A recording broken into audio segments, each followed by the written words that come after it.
Hello, everyone, and welcome. My name is Amy Brownell, and you are on my channel listening to uh, the latest drop of the CFO Insider, where we talk about all things CFO advisory related.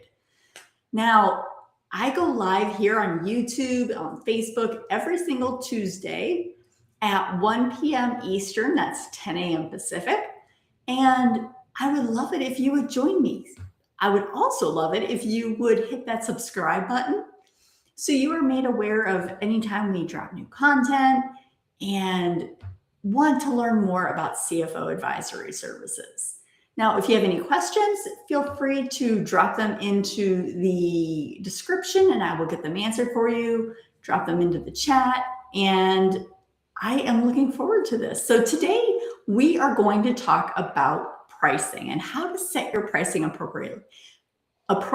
There are a lot of CFO bookkeepers out there who are tax people even, who are leaving money on the table. So if you are doing CFO level work, one of the things that I want to talk about is the fact that you're leaving money on the table. Typically, people who are bookkeepers and tax pros, accountants, they charge for their services hourly. And I'm here to tell you that hourly is not the best way to go, that hourly is inefficient for a few reasons. First, you're tying your income to time, and time is, as we all know, is limited. So you can only work a certain number of hours in a week, and that means that you can only earn a certain amount per week. So if it were doable, we could certainly not sleep and just earn all kinds of money. But unfortunately, we're humans, we have to rest. So our income is tied to the time. The second reason that we are leaving money on the table is that in charging hourly is not a great solution to the problem, is that it disconnects price with value. So if you think about what that means, doing CFO work is driving outcomes. It is increasing profit or improving cash flow, helping to make better decisions, avoiding costly mistakes. And if you are charging for that work hourly, that is a serious disconnect between what the value of that is. If you think about it like this, if you are increasing someone's revenue $400,000 year over year, why in the world would you want to charge them $150 an hour or $100 or $75 an hour? You would want to charge them based on the value that you create, not the effort that it's putting forth. The third reason is that you are penalized for being efficient. So let's say you're charging by the hour and you are using tools and systems and AI automation to make your life easier. Well, guess what? If it takes you less time to do that job, you get paid less. And how is that fair? How is that fair? We want to make sure that our work is efficient and we get paid for it. Now, the fourth reason that hourly is not the way to go is that it positions you as a worker. Think about the kinds of people who earn hourly salaries. So, not that there's anything wrong with earning an hourly salary, there absolutely is not. But typically you think of fast food workers. Typically you think about service-oriented people. What you don't think of is a strategic advisor. Like typically you think of things, other examples like the fast food or service industries, bookkeepers typically charge hourly. CPAs typically charge hourly. Whereas if you are a strategic advisor, it's more like more like kind kind of like a salary position, but it is more like a partner. We are actually in this business with them. We are caring about it like they do. And that means that we should get paid a little bit more or a lot bit more for our contribution. And when you charge hourly, you tend to attract clients that are really super hyper focused on price rather than results. So if you think about that from the client point of view, they start thinking, okay, well, how long did it take for them to do this? And how can we reduce the hours? Do we really need this information? Whereas if you're charging based on another criteria, let's say value, you are interested in the results that you're getting and how much is this worth.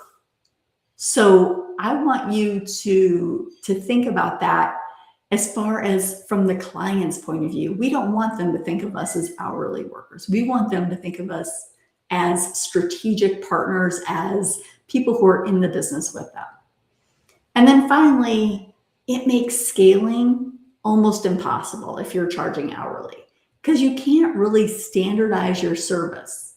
You can't really build predictable revenue or grow without working more. You're stuck in this high effort, low margin model. So those are some of the reasons that it is just a lot easier to not charge based on value. So what are we going to charge on? We are going to base our fees based on the value that we create. And that value is based on an outcome that the potential client realizes by working with us. So instead of saying, hey, I can do this service for this bookkeeping service, and I'm going to charge you $75 an hour, let's say, you're going to say something to the effect of, I can help you increase your revenue by, let's just call it $400,000. It can be $1 million, it can be 10 million, whatever. But I can help you increase your revenue so you can do X, Y, and Z. So you can invest back into the business. So you can pay for your daughter's wedding. So you can enjoy retirement. So you can go on vacation.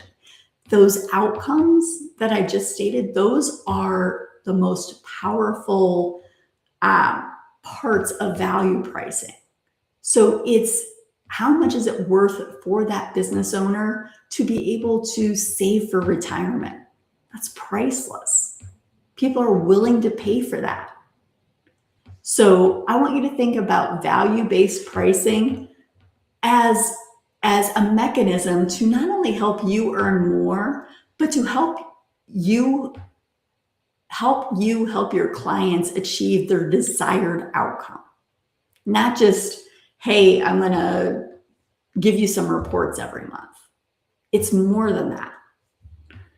All right, so some of the things that are going to increase our rate, our fee, the fee that we charge. So it is entirely based on the value we create. So when I say that, I mean, what is it worth? What you would want to ask questions like this. Client comes to you and says, hey, I want to increase revenue $400,000. And you're going to say, okay, that sounds great. That sounds like maybe we can do that. Why do you want to do that? And they're going to answer that question. And they're going to say, well, I need to increase revenue because I need to earn more money. And you're going to say something to the effect of, okay, sounds great. Why are you looking to earn more money? And then they're going to give their answer. Maybe it's, I have a daughter who is just got engaged. I have to pay for her wedding. Whatever the reason is, that is the outcome. So what we're wanting to do is ask, okay, well, what kind of wedding is your daughter planning? Are we talking small, intimate? Are we talking big, extravagant? How much money do you think it's going to achieve? Or do you need to earn to pay for this wedding that your daughter wants? And that right there is the value that we are looking for. So some things that can help us that are, I guess I'll say, leading indicators of price are, we want to go after clients of a certain revenue size. So typically that bottom level is about 500,000, ideally no lower than $1 million, but sometimes $500,000 works of annual revenue. And then that number can go all the way up to 50 million. So anywhere in there is the right kind of client. Now, it doesn't matter how long it takes us to do the work. It doesn't matter what deliverables we're producing each month. All that matters is that we are achieving the outcome. And that is what we price our fee, what we base our fee on. And there's a simple pricing framework that I like to use. You take that value you created multiplied by a percentage. Now that percentage can be anywhere from 5% to 25%.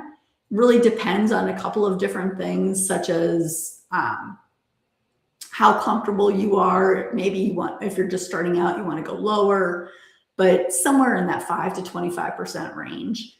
And that is your fee. The value times that percentage, that is your annual fee. And then you divide that by 12 to get your monthly fee. Easy peasy lemon squeezy. And you are going to want to very clearly and confidently say that fee on the phone or on your call. You want to have confidence that this is the number and this is the number bottom line. So really at the end of the day, what I want you to do is commit to the number. Think about what's logical. If it so happens that you can't come up with a number on the call, that's totally fine. Tell them that you'll get back to them. And then think through what that number should be based on what we talked about today. All right, so that's how you would go about pricing your services confidently. I want you to be confident. All right, like I said, if you have any questions, please be sure to throw them into the chat. I don't see anything in the chat, but if you are watching this later, feel free to leave a comment in the comment section of this video and I will get back to you. I am running an upcoming Game Changer Challenge. So if you want to learn more about CFO services, how to service your clients, exactly what to say, how to land clients, you're going to want to take part of it. And that link is in the description of this video. It is gamechangerchallenge.com/1day/register 1 day, 1-day. Let's do that again. Sorry about that. Okay, it is gamechangerchallenge.com/register 1-day. So that is the link that you're going to want to go to join the upcoming challenge. And I hope to see you there. If not, I would love to see you here next Tuesday for another edition of the CFO Insider.